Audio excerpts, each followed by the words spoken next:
5 bells. Stand by all stations. Attention, all districts. A 5-alarm fire. 5 bells. Move in immediately. That's it. Let's roll. Let's go. Firefighters.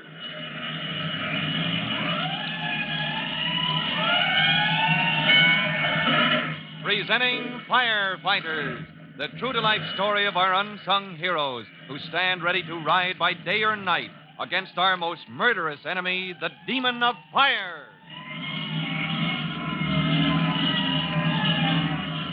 In just a minute, we'll visit Northside School, where Miss Grebel and Trudy Collins are hard at work on the plans for the Firefighters play when we drop in, along with Chief Cody and Tim Collins. Well, while you're getting ready, listen to this message.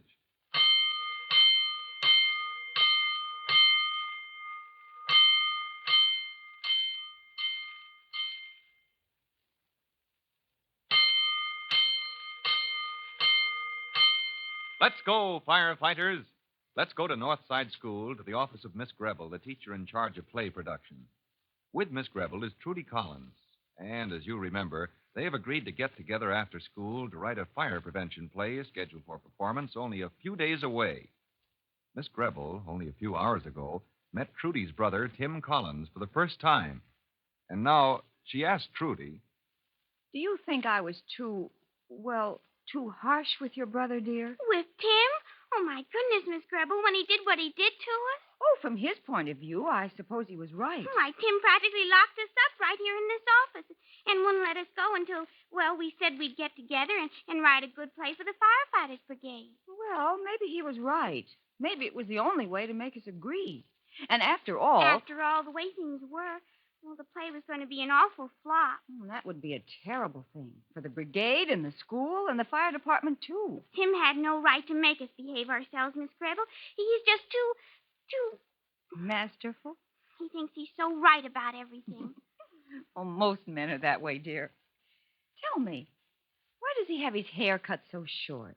Is that a fire department regulation? Oh, no. He's just afraid it would curl if he let it grow. Just like my brother Jimmy's. My goodness, Jimmy would never get his hair cut, Mommy says, if he didn't know it would curl if he didn't cut it. Well, I was just wondering. I never met anybody quite like Tim. I mean, your brother. You sort of like him, don't you, Miss Grebel? In spite of how mean he was to both of us? Oh, Trudy, I neither like him nor dislike him. I don't really even know him. My interest is purely, if we're going to write a play about firemen, we should know something about our subject, shouldn't we? Oh, I know all about Tim, but the play, I don't seem to know just where to begin. Oh, yes, the play. Well, Tim, your brother says that we ought to put in just exactly the things Chief Cody wants to say about fire prevention. How can we know what those things are unless Tim tells us? Oh, dear, interruption. Come in. You stay right here, Trudy. We'll get to work in a minute. All right. Afternoon, Miss Grebel. Hiya, Trudy. Private Collins. Oh, my goodness, it's Tim again. And Chief Cody. Miss Grebel, I hope you don't mind if we Private Collins, if you'd only be good enough to let us alone so we can write this play you compelled us to promise we'd write for the... Oh, good grief. I was hoping you'd forget to be mad at me, Miss Grebel, but... Well, anyway, you can't jump down my throat. I brought my bodyguard. Has this young rascal been annoying you, Miss Grebel? He's the most high-handed young man I ever... Oh, you're Chief Cody, aren't you? Yes, I am. And I wanted to thank you personally for the interest you're taking in this fire prevention play, Miss Grebel. With the mayor and the Commerce Club and other important people in your audience, this play is going to be a great thing for my fire prevention campaign. I want you to know I'm very grateful to you. Chief Cody, you see, you've been so wonderful to our children here at Northside School, and, I've heard about you so much, and, And the only reason we're doing it, Chief Cody, is for you, not for Tim. He's getting so masterful, nobody can stand it, even if he is my own brother. And Miss Grebel says so, too. Oh, now, Trudy, it's not as bad as all that. Well, how about it, Collins? Guilty, sir. This morning, when I talked with Miss Grebel and Trudy, they couldn't agree to get together to write this play for you until I shut the door here and wouldn't let them go to class until they both got so mad at me they consented to work together for you. Of all the high-handed performances. I know, Miss Grebel, so I came here to apologize. And besides, it's all Trudy's fault. My fault? Oh, my goodness. That's right, young lady. A girl is supposed to teach her brother how to behave. And if your brother doesn't know how to treat Miss Gribble with respect, well, it must be his sister's fault. Oh, dear. Now I'm all mixed up. Trudy, they're teasing us. Chief Cody, you didn't come all the way out here to Northside School just to make fun of Trudy and me. No, of course I didn't. But before anything else, let's make a new start, huh? You and Collins here. Now, he's not half as bad as he acts, you know. Private Collins, did you ask Chief Cody to... Act as peacemaker? Well... Yes, I did. Well, how about it, Miss Gribble? Can't we let bygones be bygones for the sake of the play? Well, then, I guess for the sake of the play. Good. Then Collins will act as your technical advisor the rest of this week. You can call on him any time, day or night. And Collins and the whole Bureau of Fire Prevention will be at your disposal. And now... You said there was something else you came for, Chief Cody. Yes, Trudy. I want to outline exactly the points that should be explained in a play about fire prevention. Oh, wonderful. See, Miss Gribble, isn't that just what we need? Just exactly. Wait until I get a pencil, Chief Cody. Oh, here, take mine. Oh, thank you, Private Collins, but I have my own. My desk here is full of pencils. Oh, use mine, Miss Gribble, just to show there's no hard feelings. Oh, well, in that case, as long as you're to be my technical advisor, thanks, I will. All righty, Chief Cody. I'll jot down the list as you dictate. As Chief Cody dictates his list of important points to be covered in the fire prevention play, Miss Gribble writes them down. And a few nights later, she holds a conference with Tim Collins, her technical advisor, in her small apartment. Now, Private Collins. Oh, why don't you make it, Tim? After all, we're in this thing together. We've been knocking ourselves out over this play for hours. Well, then you must call me Sonia, Tim. Sonia. It doesn't seem respectable calling a teacher by her first name. Well, if you can't get used to it. Oh, but then you're the first teacher I ever met who's younger than I am. Well, everybody must be younger than somebody. Of course, if you're so old and tottery that you can't even... No, Sonia, let's not start any more fights until we get the play finished.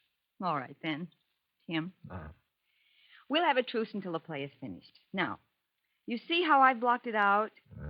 3 acts. Life in a normal, average household. A perfectly ordinary family in a perfectly ordinary house. With waste paper and rubbish piling up in the cellar. Mm-hmm. Grease accumulating in the kitchen. Woodwork exposed where the heating pipes pass through. Lamp cords running under the rugs. Cords on the flat iron and toaster and things getting twisted and worn out. Mm-hmm. Have we missed anything, Tim? Now, how about cleaning rags? You know, oily rags, maybe cans of cleaning fluid left uncovered, things that can start burning spontaneously. Oh, that's taken care of, Tim, at the end of Act 2, Oh. where they start painting the attic and leave the uncovered cans of paint in the closet. I see. And the fire starts in Act 3. You know, it's Act 3 I'm worried about, Tim. We can have a wonderful fire. Oh, no. Open flame on the stage, Sonia. No, you'll burn down the school. Oh, no. We'll use red lights for the blaze in the attic. Oh. And except for the blaze, it'll be dark when the firemen come in. Oh, who are your firemen, Sonia? I mean, some of those kids in the brigade know the ropes pretty well. Your brother Jimmy and Whitey Williams. Uh-huh. They'll be the pipemen, the ones that bring in the hose. Yeah, good enough. And, good grief. What's wrong? Well, that clock. Look at what that clock says. 11:30. So soon? Oh, no wonder I feel drowsy. Oh, me too. Oh, excuse me. Sonia, with dress rehearsal tomorrow, you better get to bed. Crackers and milk first. And let's talk about something else besides the play, just for a change. Aren't you hungry? Crackers and milk, then. And let's talk about the old water tower. Did I tell you the department has a water tower for sale? Hasn't been used in a dozen years. Next morning at Fire Department headquarters, Tim Collins makes his report to Chief Cody. Dress rehearsal today, Chief Cody, and day after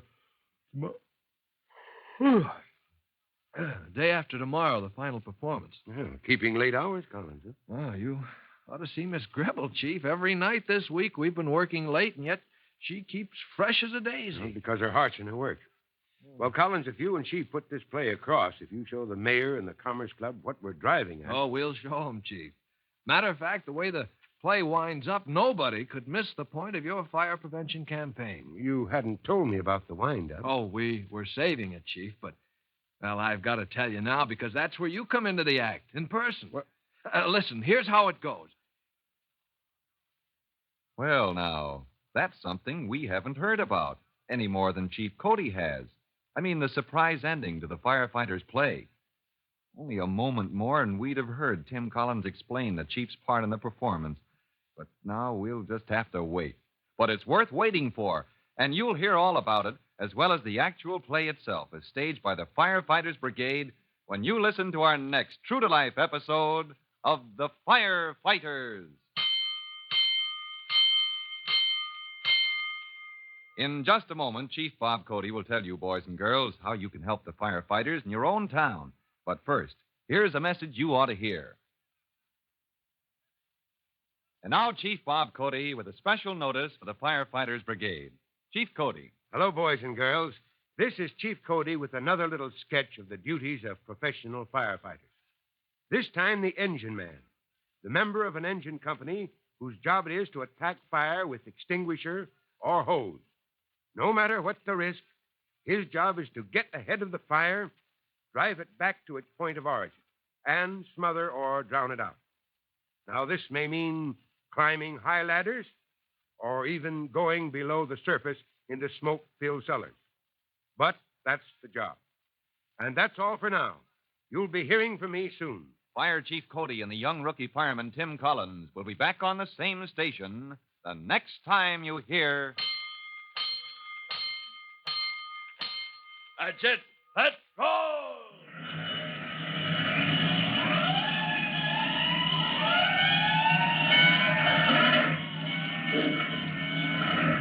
Let's go, Firefighters!